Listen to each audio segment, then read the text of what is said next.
I'm really hoping you've had a chance to download the newsletter, Give the Gift of Understanding, this holiday season. It's full of tips from everything about embracing difference, sharing diversity. You might have listened to the podcast where I got a little bit excited.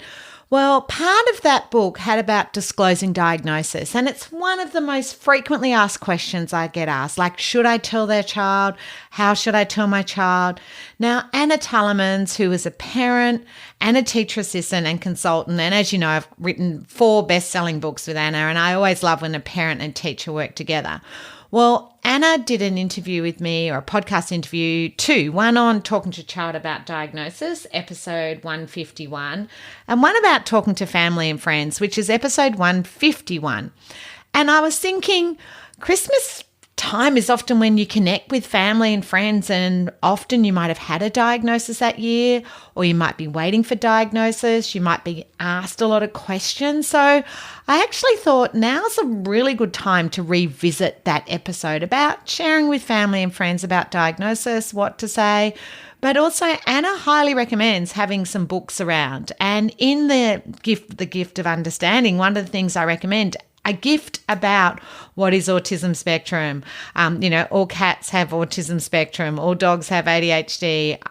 Any of those books are so helpful to share at this time of the year, to have out in a coffee table, so family and friends can flick through and digest the information, or maybe ask questions. Maybe they don't know what questions to ask. So I thought I would do a replay of that podcast episode, knowing that Christmas is coming up and lots of connection with the Christmas holidays, connection with families, and that I really am passionate about give the gift of understanding. And part of that understanding is the broader community. Now, whether you're a teacher, an educator, a teacher assistant, a parent, or caregiver, I still think you'll find this podcast interesting.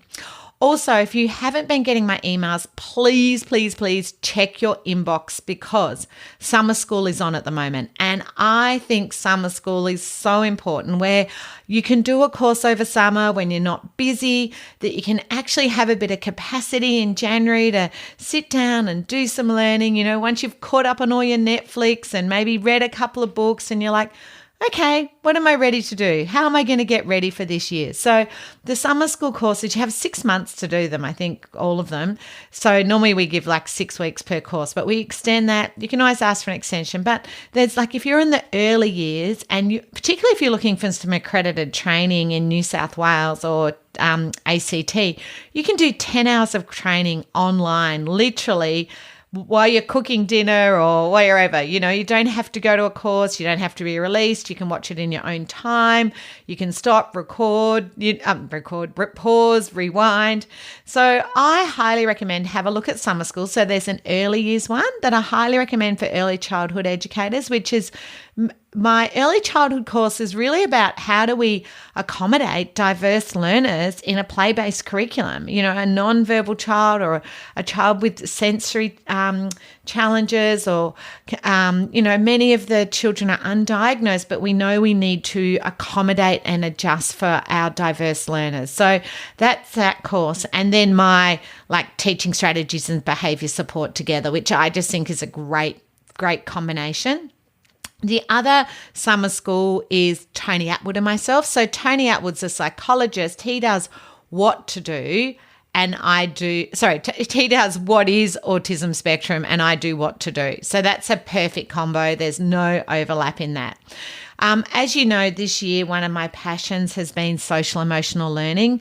When I read the research that 2/3 of children learn better when they are socially engaged with their peers, that just made sense. And any of you in the early years that come from a play-based curriculum know that's what it's all about. Children learn best when they're connected and engaged. But imagine if you are neurodiverse or neurodivergent, and how confusing the social could be. It could be actually the most stressful part of the day. So I have created what I call a social emotional learning. It's called behaviour, because the truth is, if a child isn't connected socially or emotionally, we're going to get a lot of behaviour. So they're 2-hour courses, so 4 hours. If you don't feel like committing to 10 hours, they're 4 hours. So it's emotional regulation and social skills go together. But I truly believe that for many of my children, they come back dysregulated from the playground. They come to school anxious because of the social emotion. So the research says that 2/3 of children need that social emotional connection. So these courses really accommodate that. And if you've done any of my other courses, I think this is just like the stepping stone and building connector you need to go with the others. That the other one is teacher assistants, my angels. So many of you know I've had a teacher assistant course for a long time. Then I did a teacher assistant course with Dean Beadle to add the lived experience because his teacher assistant made such a difference to his life. But Anna Tullemans, who this next podcast you're going to listen to with, and I have put together a behaviour course. It is for teacher assistants. It's 2 hours. It is a deep dive into understanding behaviour, why you get behaviour, common behaviours that we get asked questions about. I'll be incorporating some of it in my face-to-face workshops in 2024 because honestly, I really think there's some key information here everybody needs to hear. So I'll make sure that you'll get to hear it. But teacher assistants, what really inspired me to do this course is I was at a school and a principal said to me, Sue, teacher assistants used to just be helping children engage in the curriculum, giving them, reading recovery, helping with learning, but now it's all about behaviour. All of our teacher assistants are really having to work with behaviour and behaviour plans, and so much of it's behaviour. And I'm like, oh yeah, I get that. I hear that. Okay, I need to create a behaviour course. So originally Anna and I were going to do a parent course because as a parent, I think she has so much to offer other parents. But then I was like, oh, I think teacher assistants really need this third course on behaviour. So if you want to do summer school these holidays, teacher assistants, and you've done the other 2 courses, why not join me for the behaviour course? And drum roll, I'm offering a very special thing for my teacher assistants. Teacher assistants, if you don't get offered this when you enroll, email me and tell me you're a podcast listener and I'll offer it to you if you've missed out. What I've decided in January, I'm going to do a 1-hour Q&A with you on behaviour. So once you've watched the course, we can get together and do a deeper dive into behaviour. It's going to be on Zoom. I'll record it if you can't make it. But what I'm going to actually do is send out a survey and find out what time of the day will work best for teacher assistants in January. So I don't know what time it's going to be yet because I'm going to ask everyone who does the behaviour course what works best for them. So make sure if you have enrolled in the course and you haven't got an email from me going, join me for the 1 hour of power behaviour. Might end up being longer, who knows. But I'm really excited because it's going to be like a really great way for us to connect on Zoom and do like a webinar, I suppose, but it's more a Q&A and building on the knowledge from the 2-hour course. So make sure you email me if you've enrolled and you haven't had an invitation to that, or if you haven't enroll now, send me an email and I'll send you an invite to join me for that hour of power. Hope I haven't overwhelmed you with too many options, but I hope that you do want to do some learning over the summer break. I do think summer's a great time to just get that little bit of inspiration and enthusiasm for the year ahead. Personally, I think you've got to be armed with the tools of understanding. I would much rather you're proactive and do some learning over summer than reactive. So I hope you can join me for summer school. Enjoyed this episode about talking to family and friends about diagnosis. It also has some great information about peers. So I hope you find this podcast episode interesting and full of some insightful tips and strategies. Hi everyone, welcome to the Sue Larkey podcast. As I always say, you have to embrace difference to make a difference. Let's dive into today's podcast. Welcome everybody. I am super excited to have my beautiful friend and colleague who I've written lots of books with, the amazing Anna Tullemans. During Autism Awareness, Day, week, month, I'm making it a month of sharing information on autism awareness. Now, Anna is on here, but she and I have moved beyond awareness. We're moving to acceptance, aren't we, Anna? We certainly are. So we thought as part of acceptance that we do a sort of two-part podcast. One is on disclosing diagnosis to family and friends, and one is disclosing diagnosis to the child and their peers. Because really, awareness is, okay, there's autism in the community. Acceptance is getting the broader community to accept the child and them accept themselves. That's exactly right. And if we can get people to accept the diagnosis, that's just half of the travelling that the child themselves has to do. Absolutely. So Anna, if those of you who don't know Anna, because I probably refer to her nearly every second podcast. So Anna is a parent, but we've also written lots of books together, the red book, the blue book for teacher assistants. Anna set up the first autism spectrum. What was ASSN called, Anna? Autism. What was Asperger's Syndrome Support Network, and which has now changed its name to Empower Autism. Oh, I hadn't heard that. Wow, mm-hmm. Wow. Yeah, so we do quite a lot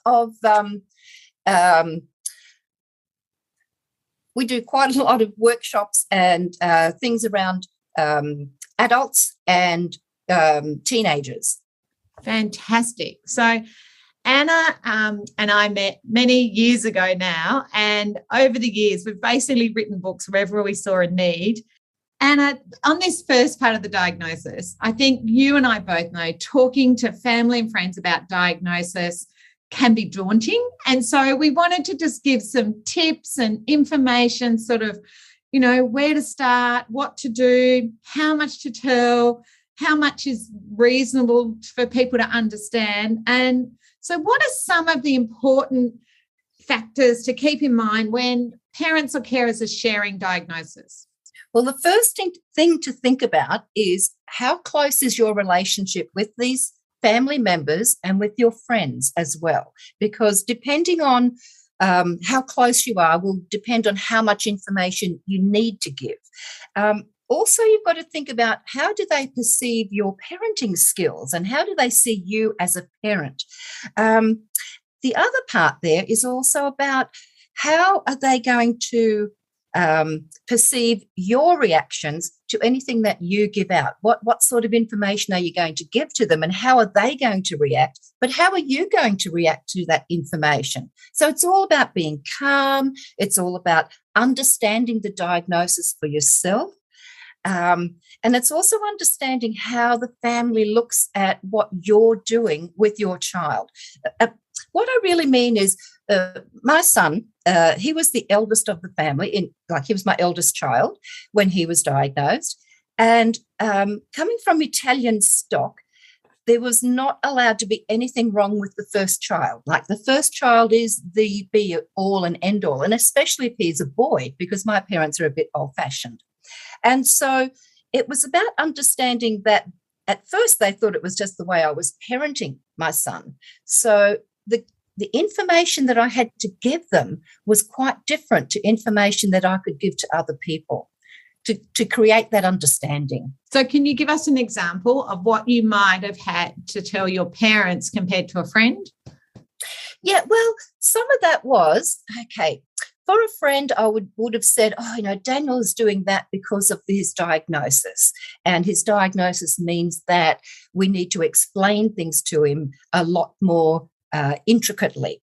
Whereas with my family, it was more about, okay, Daniel is doing this and he needs this time for himself because of his diagnosis.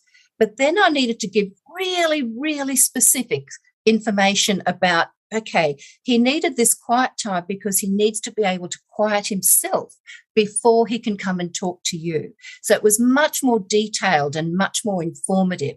So with friends who, quite accepted Daniel for who he was because that's who he was, it was so much easier to explain without having to go into a lot of in-depth information. I like that, Anna. And I think that is the hard part, knowing how much information to give to who to give the information to. And also, I think what's so exhausting for a lot of families because they're still trying to process it themselves. Like, how old was Daniel when he got his diagnosis? He was 6.5. And how long had you had a gut feeling? A couple of years. when Daniel was diagnosed, he was a very bright young fellow. And he was very interested in the world and how things worked. And most of the information that people were giving me was that he was just a bright student. He was quite intelligent. He was probably a gifted child. And that was probably why he couldn't do some of the socialization skills. So for us, we had this inkling that there was something there, but we were definitely on the wrong track because everyone kept telling us it was just because he was gifted. Interesting. And I think there'll be families listening who have gone that track. And, of course, you can be gifted and ASD, but I always think without the ASD information, just having the gifted on its own isn't helpful. And I think that, having known you for a long time, that was the challenge you faced because you're like, yes, I agree, he's gifted and he's a smart, but there's something I'm missing there that doesn't quite fit with what I know of my son. That's exactly right. And a lot of that was to do with how he played. And yes, that was great that he liked to play alone and he liked to put things in colours together at a very young age. And he loved to read fact books and those sorts of things. That was great. But looking at all of the other kids who were also gifted, they didn't just read fact books, they also read fiction. So I could see that difference there. So it didn't quite gel for me with that whole gifted only thing. Yeah. And of course, Anna, he was one of the first children in Australia diagnosed with Asperger's. It was all very new. It's easy today to go, what is she, I mean, when I first met you, he was one of the first, we were still coming to terms with the word Asperger's. It was still a new concept. Yeah, that's exactly right. And a lot of people still had information only that dealt with autism, autism as in nonverbal, and that was all they understood. And suddenly they had these Asperger kids who were like, well, they don't quite fit the mold, but, where does he fit in? And, of course, a lot of the information that I had was all around autism as well. And then, the story about when we first had Daniel diagnosed, there are 3 things that they told us, and that was, he'd never get married, he'd never have children, never learn to drive a car, and of course he was going to suicide by the time he was 15. And so, that sort of information was not helpful at all. And I feel sick. I know you've told me that before, but whenever I hear that, I just feel so sick because I think of myself as a parent.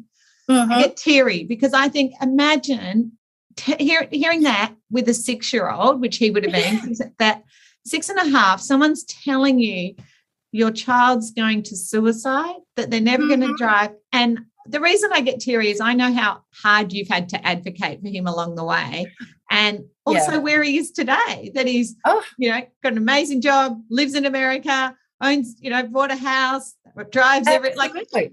There's no limitations. But no, exactly. But now, back then there wasn't a lot of information around. And so you had to go with the information that you had. And explaining it to family and friends was really, really difficult. So nowadays there is so much information out on the web. It's really hard to figure out what you want from that information. And so you have to sift through it. And, that is now a challenge as well. I couldn't agree more, because that's what I say as a teacher. When I first started teaching, there was only what is autism and not what to do. There wasn't, the only books on autism were sort of like you're talking, the classic nonverbal. Now there's so much stuff, it's nearly overwhelming, but also everyone has an opinion now. And often I think that can be difficult, that people are mini experts. And I mean, I hate to say it, like there'll be people listening now who are going to be going, oh, they didn't say child with autism, but then there'll be people who should be saying, we say autistic child. Like there's a, but it's changed so much in our time. We went from autism and Asperger's to autism spectrum, and now people are moving towards identity first, not child first, and so forth. But I always say, let's go with self-advocacy. And I think autism sharing diagnosis is about sharing what you want to call it. If your child wants to be called Aspie, let's go with it. If they want to be called autistic, then that's their voice or your voice. And I get I'll be honest, I get quite upset at the moment, the amount of judgment around words, because I think it's around actions. And you might have had family members or friends who on the surface were very supportive.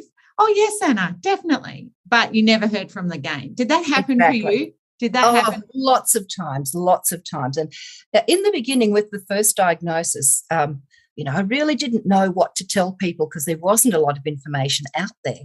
So in my little mind, I thought, well, I've got to tell our friends. I've got to let them know that this is why Daniel does some of the things that he does. And we had some really good neighbours where Daniel would play with them just about every afternoon. And the two girls just loved Daniel, and he loved being there because they really played with him and around him and helped him quite a lot. Now, when I went over to their house one day and told them about this diagnosis, it was quite a shock for the mum, and which I understand. The next day, she came over to my house and she said, I don't want Daniel to come and play at our house anymore. No. I'm really scared that he might hurt himself or the girls. No. Yes. Ah. Yes. Oh. And we were quite close friends. We did lunches together, dinners together. And, this lack of understanding really made it very difficult. So Daniel lost two really good friends who he was playing with. And I lost a really good friend that I thought I could actually talk to. But you know what it was? It was because I didn't know enough about the diagnosis and how it affected Daniel to be able to explain to them, because they started to do a little bit of research just in that one night that they had. And one of the things that they read about was that people with autism are not very good at knowing what is dangerous and what is not dangerous. And so they might put their hands on a hot plate and not realise that they could burn themselves. Now, that scared our neighbour half to death because she thought, what am I going to do if Daniel does something like that? So as you can see, we really have to understand how the diagnosis itself affects the child. And if we're going to give out information, we give out information that is only pertinent to your child only.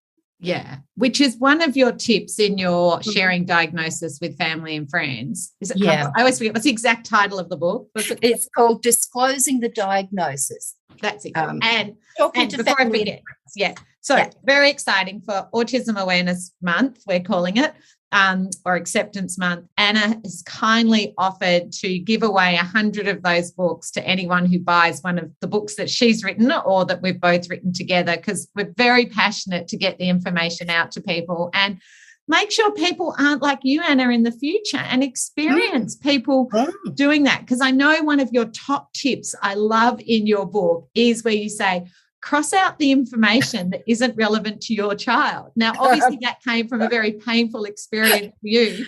It certainly did. And I have to say, there's so much information there on the internet. And, out of the 10 things that you see, that only 5 of them might be pertinent to your child. So cross out the other bits if that's the information that you're going to hand out, because that's not relevant to your child. And as you know, with autism, all of our kids are so different. Yeah, absolutely. But I love that because I think also crossing it out says to people, don't believe everything you read. I actually think people seeing, instead of me saying, here are 5 things you need to know, I'm saying, actually, there's stuff out there that isn't relevant to my child. So I'm going to cross that out. So if you look in one of our books like The Essential Guide to Home and School, we've got 10 top tips for understanding autism spectrum. And one of them might be that children give stock standard answers when they're under pressure. Well, if your child doesn't give stock standard answers, cross that out. That is good for people to know. Or, one of them is children need time to process. It can be up to a minute, but your child might be 5 minutes. So imagine if you cross that out and put 5 minutes. That is saying that how individual. So I love that idea of crossing that out. That is so good. But Anna, why should we share diagnosis? Like why did you feel that you should share diagnosis? And because you had that horrible experience of a friend not wanting your child to play. So it would have been easy to go, I'm not sharing. So why did you persist, and why do you think disclosing is so important? Well, there were two main reasons. First of all, I wanted my family to understand why Daniel couldn't participate in some of the things that we did. He loved being around family. He loved being with it. In the, Italian families, we have huge get-togethers, but huge get-togethers with all the noise and all the food, everything was just overwhelming for him. So he always needed somewhere safe to go to quieten down. Excuse me. And so he needed some quiet space. And I needed to help my family understand that at home, he had his own room, so that was fine. He would just disappear into his own room for a little while till he was ready. But if we were visiting, he needed somewhere quiet to go in someone else's house. And of course, your child going into someone else's room is a big no-no when you're visiting for most people. Yeah. So that was why I needed to let my family know. But I also needed Daniel to know, because he could see that some of the things that he did was different to what he saw around him. And he was starting to talk about, why can't I do that? Why is it so easy for someone else? And I didn't want him to get into that. Remember, he's going to get depressed and have anxiety and then maybe suicide. So I did not want him to go down that track. Yeah. And so for me, telling him about a diagnosis, even though it was difficult for him to hear, also helped him to understand himself. Absolutely. And I'm sure, I mean, I've known you, I suppose, over the years, but I think it's helpful for people to hear, because I know, like with Dean Beadle and Chris Bonio, many of the people with lived experience who I've interviewed on the podcast will say that coming to terms with their diagnosis or understanding their diagnosis and what it means to them isn't a one-off conversation. It's more of a journey through different phases and ages. Can you tell us a little bit how Daniel went through some of that understanding himself with the diagnosis? How did that look for him? Well, first of all, it was just, putting it out there. This is the diagnosis. This is why you can't do some of the things that other people find so easy. So that was, pretty simple, very easy for a 7-year-old to understand. But of course, as he got older, it was more about the mixing and the being friends and having people around and being able to go to the movies. So helping him understand why that was more difficult also helped him to understand what he needed to do to help himself. Right. And that was a huge turnaround for Daniel. He went off to a conference somewhere and had to listen to our very famous Tony Attwood, of course. And Daniel went up to him at one stage and said, Tony, what you're saying is so important for me, because when I think a picture paints 1,000 words is what it is for me. So people can talk to me all the time, but if I read something, it made much more sense. So for him then, he went, oh, okay, I need to read more about this information so that I understand it, rather than my mother just telling me all the time. So then I got him books that were based more on individual experiences, so he could see what other people were experiencing. And he would say to me, oh, that doesn't apply to me. And then we would talk about that and explain that and say, well, what part of this book does apply to you? And so it made him much more aware of what he could and couldn't do. So it was great. As he got older and more experienced in his own what was happening to him at school, what was happening to him when he went to the movies, he started to understand more about the things that he couldn't do and what he needed to do for himself. But we always discussed that. So it made it easier for him to then think, okay, what option works best for me? Is it this option, that option, or this other option?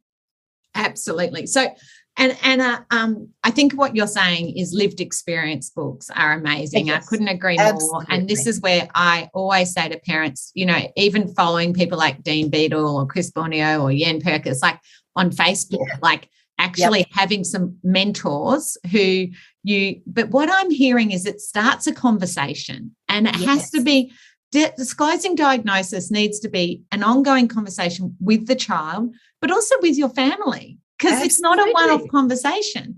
You can't just say, okay, well, I've told my mum about the diagnosis, because things change and understanding changes. And as children grow up, their needs change. And, you know, when he was younger, he might have needed a room to go to play Lego. But as he was older, he might have been allowed to go for a walk and play on his computer games. I don't know, but things change. And being open to ongoing conversation has to be a key part. It's not a one-off, I've told them, tick them off the list. Yeah. No. And it's constantly, can I say, educating people and educating your family around the changes. Because for someone who is 6, Asperger or autism can look quite different to someone who's 10 and then someone who's 15, and especially depending on how much input they've had over that period of time. So you might say that, he's not very good at saying hello to you, but after 10 years of teaching him how to say hello, he's probably getting really good at it now. So that is not applicable anymore. So it is about re-educating continuously. I love what Stephen Shaw says in his book. He talks about what are the changes that you want to see when you're disclosing the diagnosis. What is it that you want to see from your family and from your friends? And I think for me, that is so important, because I'm not just going to go out there and say, my child has this, because I've learnt that the hard way. But what is it that I want to see from my family when I tell them about the diagnosis? I agree, but also from our children. So my experience when we disclose with a child, the changes I have seen over the years, Anna, is a child not stressing so much about why people don't want to play with them. They're like, that's because of they don't take it so personally. You know, they understand, I want to talk about dinosaurs all the time, and my friends don't want to talk about dinosaurs all the time. But that's okay. I'm happy to go and talk to different people about dinosaurs, but I can't talk to the same people over and over again. You know, so that's, I feel like I'm embodying one of my beautiful little boys who used to be like that. He'd be like, okay, Sue, so I can talk about dinosaurs to different people, but not the same people over and over and over. I'm like, yes. I love it. That is so good. That's exactly. And that's what he understood. Yeah. And so the other thing I know that you used to have like a lot of books out on your coffee table when I'd visit on diagnosis, so people could sort of pick them up and browse through them and then ask you a question, which is a subtle educational system. It was, and it was the best thing because it started conversations around it. But even for Daniel, if I left a book out there, it would disappear for a couple of days while he read it, and then he'd come back and put it back on the coffee table, and then he would start a discussion, maybe a week later or 2 weeks later. And it was the same with family, because they would come along and, while I was getting coffee ready, they'd have a quick look through the book, and it helped them to even think about the questions that they wanted to ask, because sometimes they don't know the questions that they need to know the answers to. What's that saying? You don't know what you don't know. So true, Anna. So true. I remember once when I visited you, I can't remember which book it was, but it was on like because Daniel was so literal, and you had out like, I can't remember what it was, but it was like a book on literalness, because you can hear the child's literal, but people think pull your socks up. It's not that. It's bigger than that, isn't it? It was a book on idioms, because we were working with Daniel on idioms, and what does throw the towel in, and what does pull up your socks mean, and all of those things. Exactly. That's exactly the book it was, Anna. And so I love that when I'd come and visit you, there'd normally be some subtle book out, and I'd be like, what are they doing? But I love that you didn't like sit it down and Daniel make a big fuss of it. It was just more like, here's a book, and then he'd have a look, and then he'd ask you questions, and you're always open to those questions. And I still remember once, I'm trying to think how old Daniel was. He must have still been in high school. And I visited, and you must have told him he had to talk to me for 10 minutes and then he could go up to his computer. And he was like, chatting away, I thought we're having this lovely conversation. And he basically went, okay, that's your 10 minutes. Bye. I loved it. And that's exactly what happened. But he knew, like, you were very good at setting achievable goals for him. Yes. my children, neurotypical, would have suddenly gone, oh, good to chat to you, Anna, off we go. But Daniel was like, okay, Sue, your time's up now. Like, I'm gone. Like, doesn't matter how good your conversation skills are. I'm going now. But I can see for your family how important that was. And one of the things I would say that I've always admired about you, Anna, is you made Daniel meet people halfway. Like, I know your mum used to like big hugs and Daniel didn't like big hugs. So, No. so tell us how you helped Daniel like hug his grandma a bit more. You know, we Italians are very demonstrative, as you know, and we love our big hellos. And of course, the one thing that Daniel couldn't do was hugs, because that meant that you got squeezed. And unless you got squeezed at the right amount, it was painful. So I was teaching my mum about how hard she had to squeeze Daniel, but that was really difficult for her because she was just going to do it the way she wanted. And so, of course, I then had to teach Daniel. So I taught him on myself. This is how hard you have to hug. This is what you have to do. And so whenever Mum came to the door, he'd open the door and he'd say, oh, Nonna, it's so lovely to see you. And he'd give her the biggest hug. And then he'd step back, drop his hands to his side and run upstairs. But you basically modelled that, taught it to him. And exactly. Because you were like, well, sometimes nonnas aren't going to change, but I can give him some strategies to keep Nonna. And you told your mum, even if she visited for a week, that he'd only hug at the beginning and the end. Is that right? Yes, not every day. Absolutely. And not every day. And she got used to that. And she just went, okay, that's just Daniel. And he'd disappear up into his bedroom for the next half hour because that hug was just so overwhelming. Yeah. But Anna, I think this is where getting back to our why we do need to share diagnosis, because it allowed Daniel and his nonna to have a relationship. Because otherwise, let's face it, that would have been hard for your mum. And I think also how to be supportive of you and Daniel. And unless we educate people, then often what happens, our children become excluded and they're hypersensitive to that exclusion. And they realise they're being excluded. Yeah. And therefore, by advocating and sharing diagnosis, we're building that understanding in our community, but also helping children be more included so the neighbour doesn't Google and decide, oh, it's too dangerous, I don't want to be responsible. One of the things that I've found too with children and, you know, diagnosis and all of that comes with it, you have some people who think that the child's behaviour is absolutely atrocious. It's just awful. How dare that child do that stuff? Then you have someone else who goes, wow, that child is having so much fun. That's just amazing. And so being able to explain a diagnosis to both of those people so that it makes sense to both of those people can be really hard.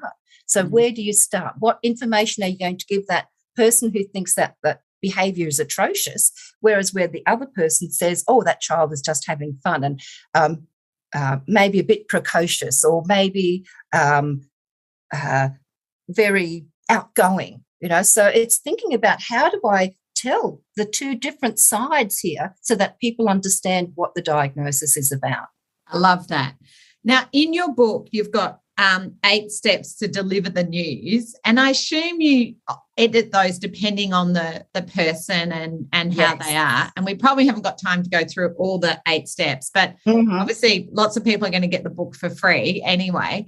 But can you give us just a couple of the top tips for sharing the news?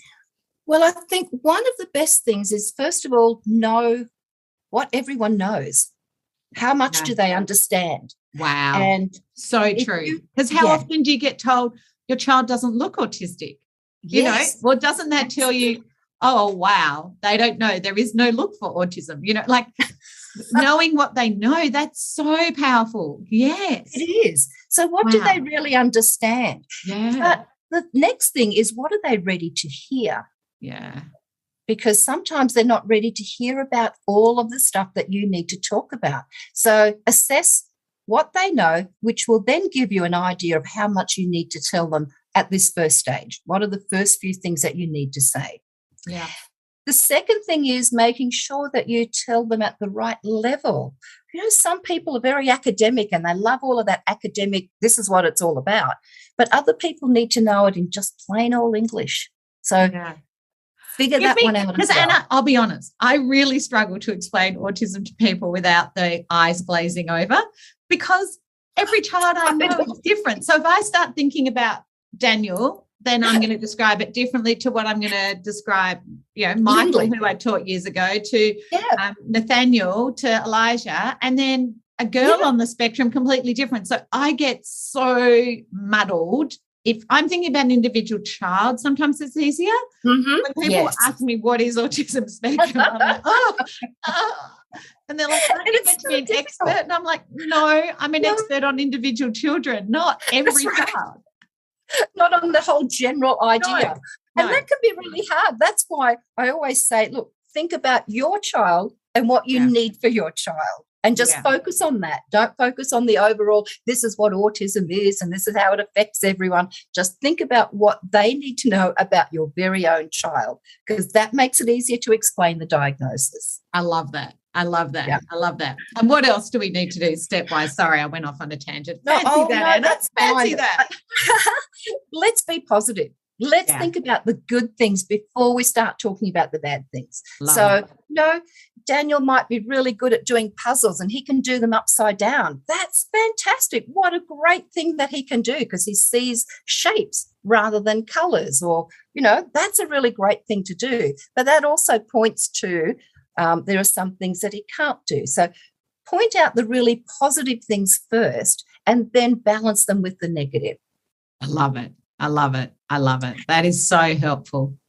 Yeah. And, what's the next one? I think when we move on to the negative, also then balance that with the positive as well. So Jonathan is really can't look at you when he's talking to you, but he's got some really interesting things to say about what he's doing. So, we're saying that he can't, he's not going to look at you, and he probably won't for a long time, but he's got some great stuff to talk about, and let's listen to him. So always balancing. But when you do a positive, you can do a negative, but if you do a negative first, make sure you balance that with a positive. So it's not going to be a really bad thing that's always going to happen. I love it. I love it. Well, as always, Anna, we could talk for 5 hours, but I think we've well and truly done a good 30 minutes. So I just would encourage people, if they just want the book, of course, they can buy it on my website or your website, and I'll link to all that in the blog and the podcast. But you're super keen to get your book out to the 100 first people to order one of the books for free during April. And I just thank you for sharing that knowledge with us and tips and ideas. And I think the big takeaways for me, it has to be a conversation. It's not a bamboozling people with information. It's just a conversation. But also with the child, it's an ongoing conversation. It's not here it is. You know everything you need to know, like being open to that and be open to answer questions. And I think too, over the years too, something I do is I don't always have all the answers. So sometimes I'll research something with a child if they ask me about it. Well, that's a really good question. Is that part of your autism, or is that something different? Let's have a look, and I might know that, but it's nice for them to know to research. And it seems to me that for Daniel, researching and understanding and in his own time by using books and lived experiences also helped him understand. Am I right to think that? Absolutely. Because then he could take it in at his own pace. And it wasn't just someone just giving him all of this information all at the same time. So it allowed him time to process what he was reading, process how it affected him, and then process what he was going to do with it. And that always took time. It wasn't just a 5-minute thing. Excellent. I love that. Now, I know we were going to talk about 100 other things, but if parents want to read more about information for fathers or grandparents or siblings, how to share, and a whole lot of other information, then I highly recommend they have a look in the book, because I know, obviously, it's over 100 pages of tips and ideas of how to Disclose the Diagnosis. But in the next part of this series, we'll go into sharing with the child and their classmates and so forth, which I know for many of my listeners will be really valuable. So thanks, Anna, for your time. I really appreciate it. Thank you, Sue. I hope you've got some great tips and strategies to make a difference. Remember, strategies wear out and not every strategy works for everybody. If you're ready to dive in deeper to more strategies and ideas to make a difference, I'd highly recommend you consider Dr. Tony Attwood or my online courses. For more information, visit my website www.suelaki.com.au.